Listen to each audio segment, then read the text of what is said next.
Assalamualaikum warahmatullahi wabarakatuh. Sebelumnya perkenalkan saya Rasa Fitri dengan nomor 3053100. Sebelumnya saya ucapkan terima kasih kepada Bapak Profesor Dr. Yohendri MSI selaku dosen pengampu mata kuliah metodologi penelitian. Di sini saya akan memaparkan atau mempresentasikan proposal penelitian saya yang berjudul Pengaruh Etika Kepemimpinan dan Komunikasi terhadap Kinerja Pengurus Organisasi Mahasiswa Universitas Negeri Padang. Yang pertama, itu adalah latar belakang masalah. Organisasi kemahasiswaan di Universitas Negeri Padang merupakan berfungsi sebagai wadah dalam pembentukan profesionalitas dan karakter mahasiswa. Nama kinerja pengurus itu sering terkendala oleh lemahnya etika kepemimpinan dan komunikasi antar anggota. Ketika nilai-nilai seperti integritas, tanggung jawab, dan keterbukaan tidak diterapkan, muncul berbagai masalah seperti konflik internal, koordinasi yang tidak selaras, dan turunnya motivasi anggota. Hal ini akan berdampak langsung pada pelaksanaan program kerja dan juga efektivitas dari organisasi secara keseluruhan. Oleh karena itu, penting untuk mengkaji pengaruh etika kepemimpinan dan komunikasi terhadap kinerja pengurus organisasi mahasiswa di Universitas Negeri Padang. Penelitian ini bertujuan untuk memberikan pemahaman yang lebih jelas mengenai bagaimana kepemimpinan beretika dan komunikasi efektif dapat memperkuat kerjasama, meningkatkan produktivitas, dan memastikan program kerja terlaksana dengan baik. Temuan dari penelitian ini diharapkan menjadi dasar pengembangan strategi pembina organisasi mahasiswa agar kinerja organisasi pengurus semakin optimal dan berdampak positif bagi lingkungan kampus. Selanjutnya, rumusan masalah. Berdasarkan batasan masalah yang sudah telah diuraikan, maka dapat dirumuskan masalah untuk penelitian ini, yaitu bagaimana pengaruh etika kepemimpinan dan komunikasi terhadap kinerja pengurus organisasi mahasiswa di Universitas Negeri Padang. Tujuan dari penelitian ini yaitu menganalisis pengaruh etika kepemimpinan dan komunikasi terhadap kinerja pengurus organisasi mahasiswa Universitas Negeri Padang. Selanjutnya, manfaat penelitian. Pertama, manfaat teoritis. Secara teoritis, penelitian ini dapat memperluas wawasan dalam bidang manajemen organisasi, khususnya di lingkungan yang perguruan tinggi, dengan menghadirkan pemahaman yang lebih mendalam tentang hubungan antara etika kepemimpinan, komunikasi, dan juga kinerja. Yang kedua, manfaat praktis. Yang pertama itu memberikan rekomendasi bagi pengurus organisasi mahasiswa Universitas Negeri Padang untuk meningkatkan kinerja melalui penguatan etika kepemimpinan dan kualitas komunikasi. Yang kedua, menjadi masukan bagi pihak universitas dalam merancang program pelatihan yang ditujukan kepada mahasiswa. Yang ketiga, mendorong peningkatan kualitas organisasi kemahasiswaan secara menyeluruh, yang pada akhirnya itu dapat mendukung perkembangan diri mahasiswa dan perbaiki suasana akademik di kampus. Selanjutnya, tinjauan pustaka. Yang pertama itu teori etika kepemimpinan. Etika kepemimpinan merupakan nilai dan prinsip moral yang menjadi dasar pemimpin dalam mengambil keputusan dan berinteraksi dengan anggota. Menurut Northouse pada tahun 2018 menekankan integritas, kejujuran, dan juga tanggung jawab. Sedangkan menurut Shula pada tahun 2019 itu menegaskan pentingnya pertimbangan moral bagi seluruh pihak. Dalam organisasi mahasiswa, etika kepemimpinan mencegah perilaku tidak etis seperti nepotisme dan berhubungan dengan meningkatkan motivasi dan kinerja anggota. Yang kedua itu teori komunikasi. Komunikasi merupakan proses penyampaian dan juga penerimaan informasi untuk mencapai tujuan bersama. Menurut Robin dan Jutsi pada tahun 2020, menekankan pentingnya pesan yang jelas, mendengarkan yang aktif, dan juga pemilihan saluran yang tepat.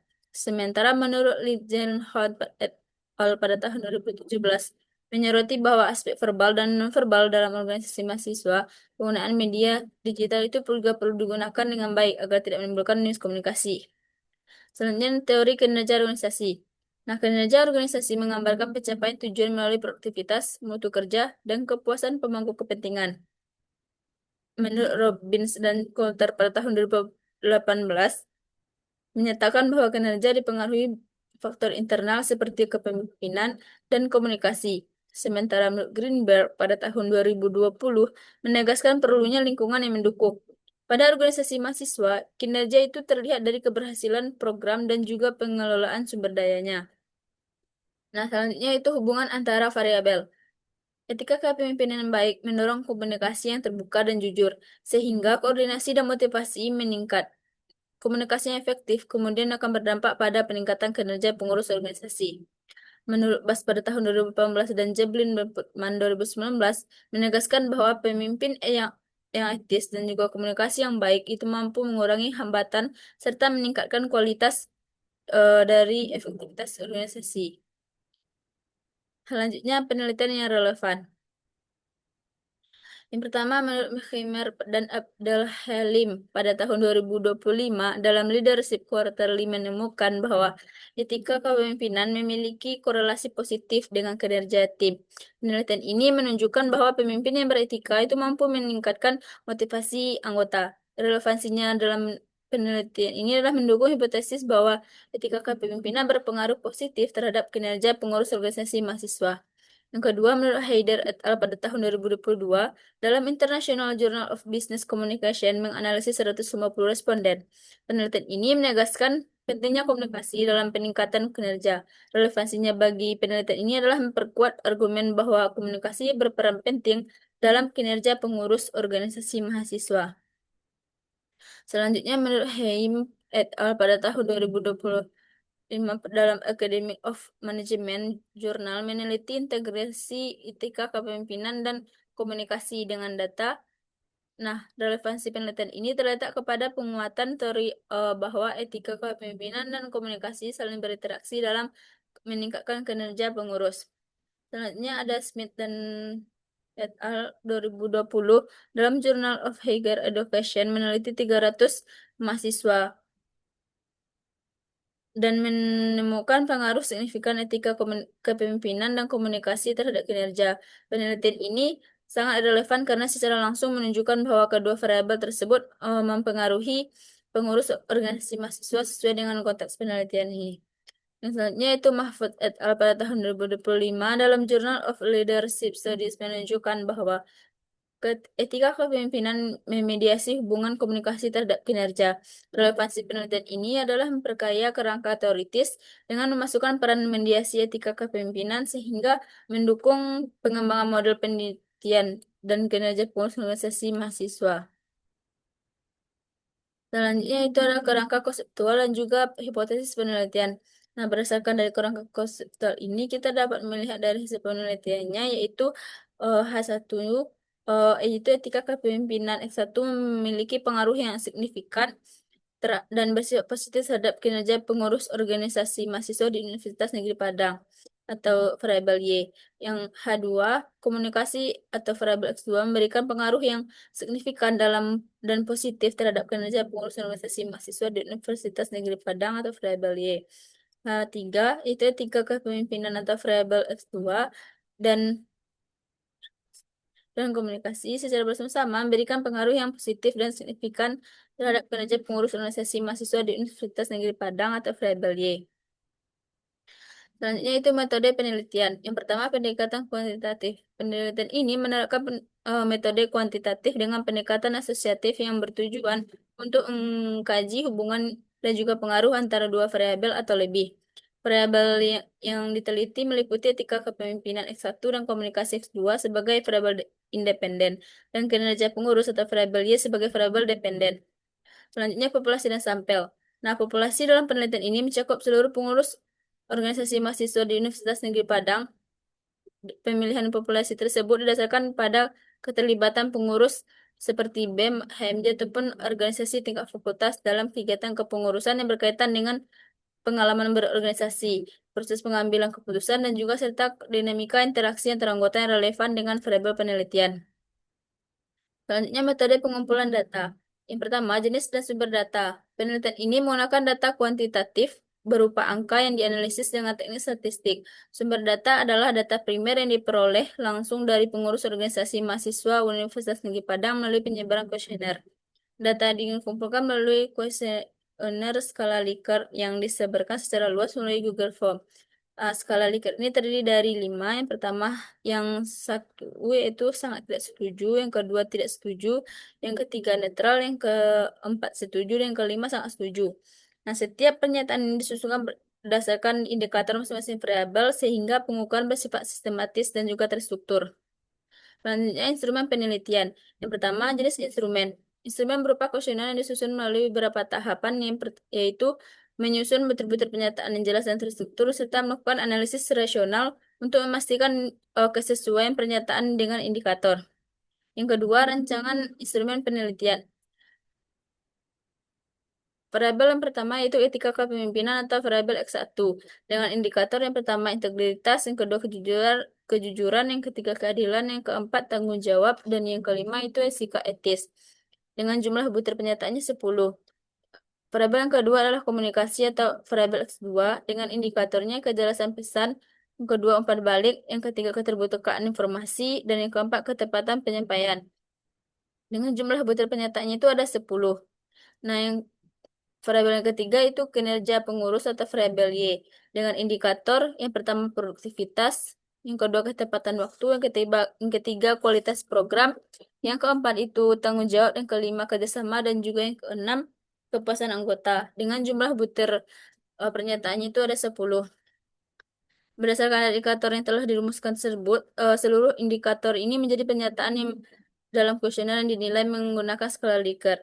Nah, setiap dari responden itu dianggap valid dan dapat dipercaya sehingga hasil pengisian kuesioner ini dapat digunakan untuk menganalisis hubungan antar variabel dalam penelitian ini. Secara keseluruhan, instrumen penelitian ini memuat 30 butir pernyataan. Selanjutnya itu metode analisis data. Yang pertama, analisis deskriptif. Analisis deskriptif ini digunakan untuk menyajikan gambaran awal terhadap data yang dikumpulkan dari responden.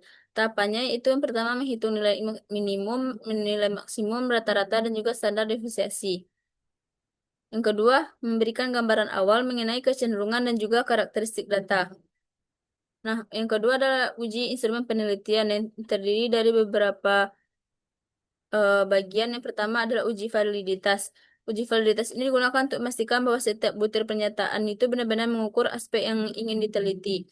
Jadi metode yang digunakan adalah korelasi Pearson dengan kriteria R-nya itu besar dari 0,30 atau S-nya itu kecil dari 0,05 itu dinyatakan valid. Yang kedua ada uji reliabilitas bertujuan untuk menilai sejauh mana instrumen mampu menghasilkan data yang konsisten dan stabil. Pengujian ini digunakan metode Cronbach Alpha dengan kriteria 0,70 itu sama dengan reliable, dan kedua 0,60 sampai 0,70 itu cukup, dan yang ketiga kecil dari 0,60 itu tidak reliable. Yang ketiga ada uji asumsi klasik. Uji asumsi klasik ini digunakan sebagai langkah untuk memastikan bahwa model regresi linear berganda itu layak digunakan dan tidak menghasilkan estimasi yang bias. Ada beberapa tahap yang dilakukan, yaitu yang pertama uji normalitas. Uji normalitas ini digunakan untuk memastikan bahwa residual dalam model regresi ini mengikuti distribusi normal. Dengan jika pengujian ini dilakukan menggunakan metode Kolmogorov. Jadi nilainya itu adalah besar dari 0,05. Yang kedua, uji heteroskedastisitas dengan metode Glatzer, dan jika tidak terjadi heteroskedastisitas maka jika nilainya itu adalah 0,05. Yang ketiga, uji multikolinearitas. Uji multikolinearitas ini digunakan untuk memastikan bahwa antara variabel bebas itu tidak memiliki korelasi yang terlalu tinggi. Nah, pemeriksaannya itu dilakukan dengan toleransi dengan nilai 0,10 dan nilai FIF itu kecil dari 10. Jadi itu tidak terjadi multikolinearitas. Yang keempat yaitu uji autokorelasi. Uji autokorelasi ini digunakan untuk melihat apakah residual pada suatu observasi ini memiliki keterkaitan dengan residual pada observasi lainnya. Pengujian ini menggunakan nilai Durbin-Watson dengan model ini dinyatakan bebas autokorelasi jika nilai DW-nya itu eh, berada di sekitar angka 2. Yang keempat itu adalah analisis regresi linear berganda. Itu digunakan untuk mengidentifikasi pengaruh etika kepemimpinan X1 dan komunikasi atau X2 terhadap kinerja pengurus atau variabel Y. Persamaan yang digunakan itu Y sama dengan A tambah B1 kali X1 dan B2 X2 tambah E.